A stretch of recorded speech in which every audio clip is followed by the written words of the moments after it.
Ayun guys, dahil nga po maaga pa, ayan, at nangakit po yung mga bata na makapasyal dito sa Baywalk. Kasi nga po malapit na po ang piyesta po dito sa amin, kaya may mga palaruan na naman. Utay-utay po na nagkakaroon ng palaruan. Ha? Alin? Ayun, di po namin kasama si Dagay at si Dagay po yung nakala namin. Ano?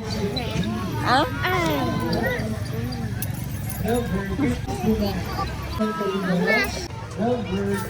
Si Tutay pabaril. Ano pa ang pabaril?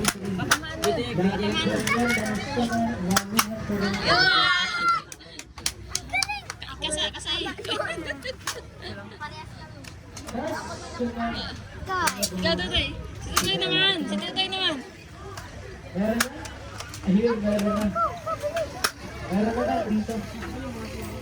Sikat. Ay, sala. Sala. Ano, mali.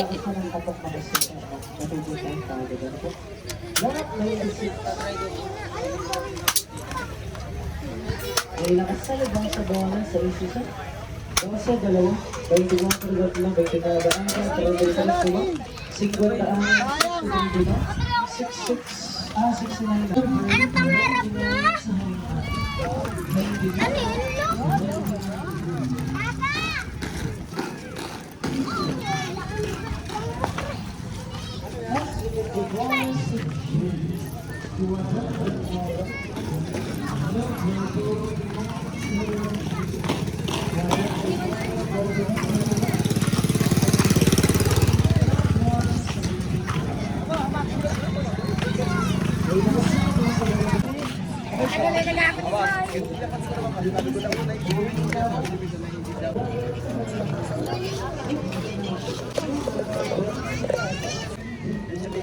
Alin? Ha?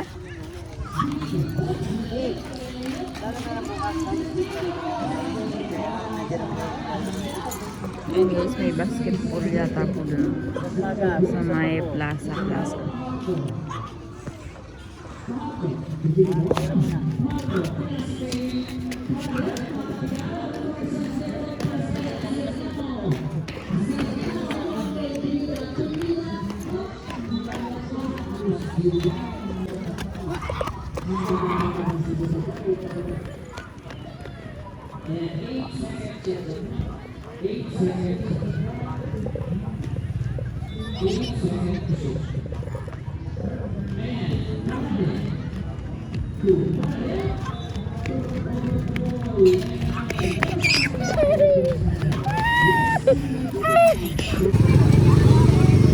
Ayan guys, at dahil alas 8 na po ng gabi, uwi na rin po kami sa bahay. Ayan guys, at nandito po kami nila Tutay sa malaking bahay. At magwawalis-walis pa ako dito. Mama, saan mo mama yun? Wala. Mama, Oo, buksan ko nga yan. Kuna. Waka na mama. Yay. Oo. Iyan daw. Dada, alis. Mabubuksan baga natin yan. Oh. Yay! Oh, kuko! Mastik na tayo. Buksan yung bintana, Rona. At nang sumingaw yung ano. Buksan mo yung mga bintana.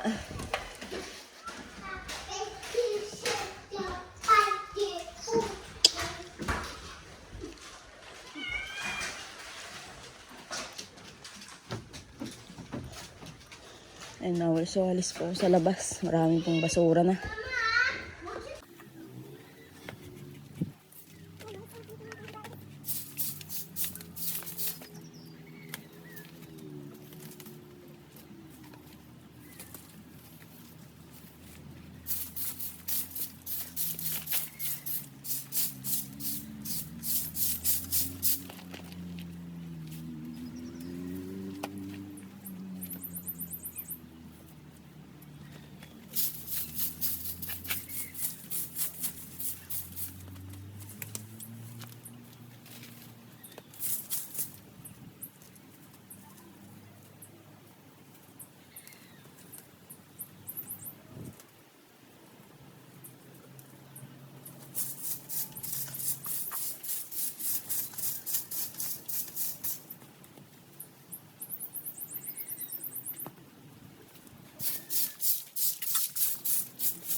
Ayan guys, nakalimutan ko palang magdala po ng itak, panggamas. Kaya bunot-bunot na lang sa mga damo.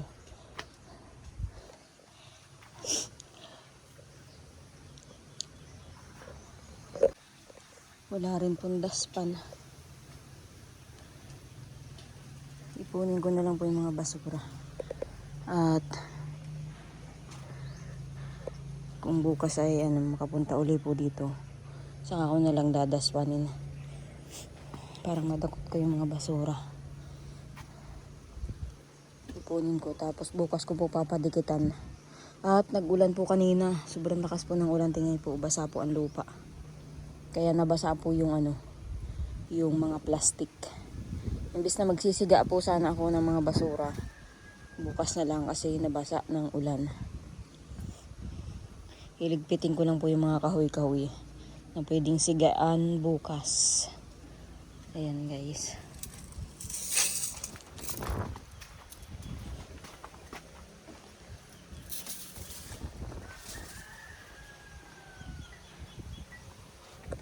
Ayan guys, ngayon po ay gabi na. Ayan, at nagluto po ako ng gulay na pako at syempre nagpipirito po ako ng karning baboy dahil kinatay na po namin yung aming maliit na baboy. Ayan guys, pinipirito po ito pero hindi ko po ito ubusin ipirituhin at sila nanay po ay ayaw kumain at saka si Lakurahaw ayaw pong kumain ng ganito at sinasabi po ni nanay na may sakit daw yung baboy. Ayun naman po ay bukol lang po yun. Bukol. Kumbaga po ay talaga pong nagkakaroon po talaga sa mga baboy na maglos-los ang kanilang bituka. Ayan guys, at pakaluto po nito ay pakakainin ko na po yung mga bata.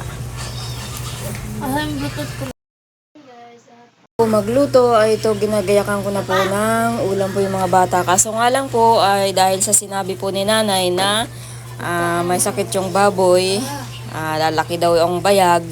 Ayan, ayaw po nang kumain ng mga bata nung baboy na kinatay po. Kaya ayan, buti na lang po at may tira po kami na ulam kaninang tanghali. Kaya yan po ang iulam po ng mga bata. At yan, may pako naman po akong ginulay.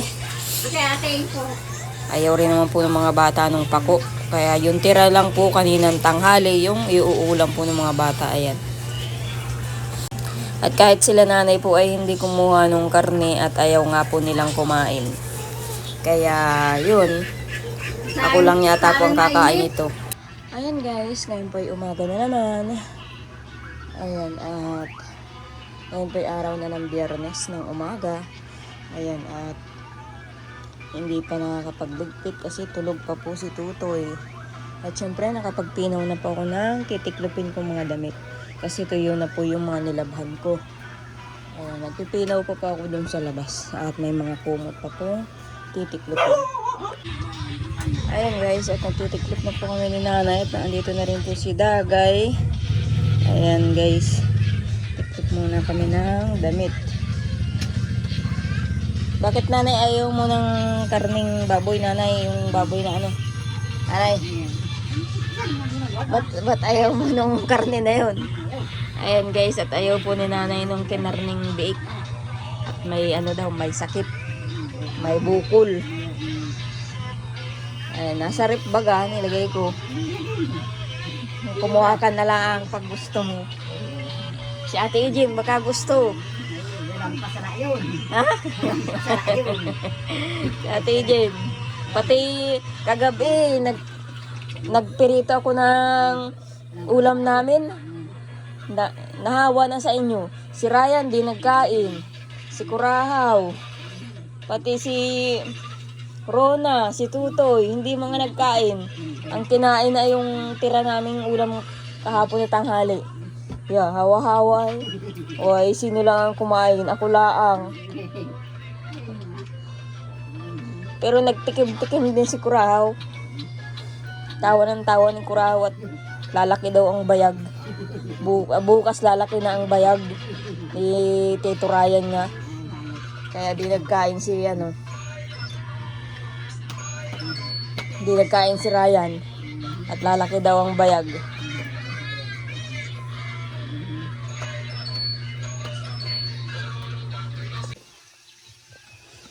Ayan guys, andito po ako kala nanay. Tawag ko nandito na si nanay at binigyan ko po yung pambiling isda at ayaw pong kumain ng baboy na kinatay. Anong binili mo isda, nanay? Anong binili mo? Magkano yan? Ito. Ilang piraso. Malang isda. Wala pa si Balit. Ngayon, maaari ko sa bayan. Ano, nagkapila pa. Sino nagbabantay ng bata? Yung mag-asawa ng babae. Ay, yung kapatid. Ay, hindi pa nag-uwi. Yung kapatid di Balit. Ikaw, Ate, dyan, nakain ka ng baboy? Ay, wala yung pasara. Iglesia ka yata, nanay ay. Nanay, iglesia na, di na nakain. Di na nakain si nanay ng baboy. Ano ito ay, Mang Tomas? Oo, yung inulang niya dati. Yan ang inaangkot ni Ritos na isda. Ang lagay yan? Tukawan sa isda. Sa gabi.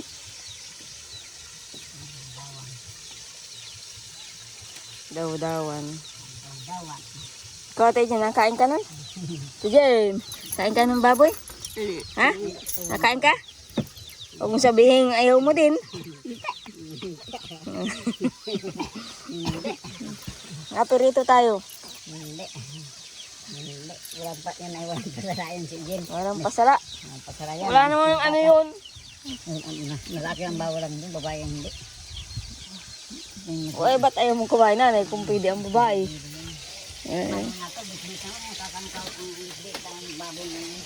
Hindi naman yun matanda, bata pa yung baboy na yun. Hindi matigas.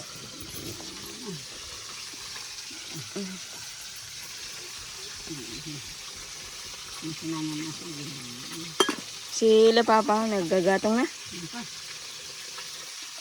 Ibig sabihin, nagputol sila kahapon, tapos ngayon nagputol uli. Bukas, masaray na. Ha?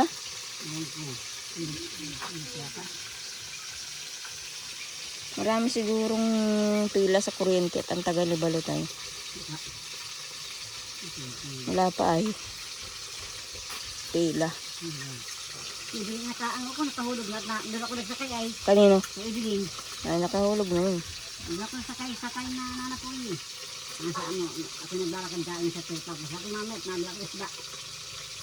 Saan ka binaba? Dito sa bahay niya. Dito sa may garay, ginagaray. Nagdadawa daw sila, sabi ka, kagarahi ang mga labahan. Sa ilog. Sa ilog data, dami yung labahan. Ay, daw, ay, walang ano.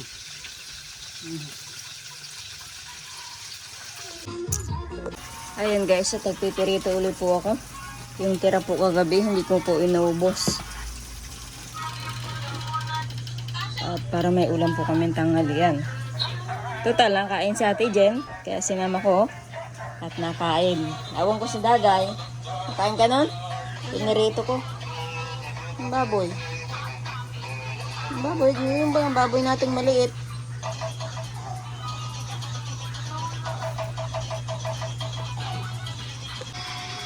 Ayan guys, dahil nga po kahapon ay pinakatay ko po yung baboy na maliit, tapos nilagay ko na lang po sa rep, tapos nagwalis-walis po ako dun sa kabilang bahay. Kaya lang basa po ang lupa, kaya hindi rin ako nakapagsiga ng mga damo-damo, yung pong mga basura dun. Ayan. At ngayon, dahil nga po tanghali na, bukas po guys ay baka matuloy na po yung pagluluto ko ng sopas. Mamimigay po ako ng sopas na lang kasi bukas ay araw po ng birthday ko po. Kaya gagawin ko na lang po ay magbibigay po ako ng sopas na lang. Ayan. At hindi naman po ako naghahanda ng birthday. And guys, maraming salamat po uli sa panonood po ninyo sa bawat vlog po namin ni Dagay. Ayun, ito lang po ang aking may upload ngayong araw. Hindi ko nga po na-upload kagabi kasi nga po kahapon na hapon po ay nasira po yung sidecar. Tinawagan po ako nila Larry. Nagkahiwalay po yung motor at saka yung sidecar, kaya pinuntahan ko po yung kung nasaan po sila Lari, doon po sa barangay na yun, medyo may kalayuan po. Kaya nagtawag po kami ng magwi-welding. Kaya hindi po ako naka-upload kagabi at napagod po. At medyo malayo po yun. Ayun guys, hanggang dito na lang po muna ang vlog ko. Update ko na lang po ulit guys. Sunod ko pong video. Maraming salamat po ulit sa lahat po ng sponsor po ni Dagay. At syempre, sa mga viewers, maraming salamat po sa inyong lahat. At higit sa lahat pong pinapasalamatan ko. At syempre, ang Panginoon po na hindi po kami pinababayaan sa aming araw-araw na mga ginagawa. Ayan, at yun lang po. At maraming salamat. Hanggang dito na lang po ang aming vlog.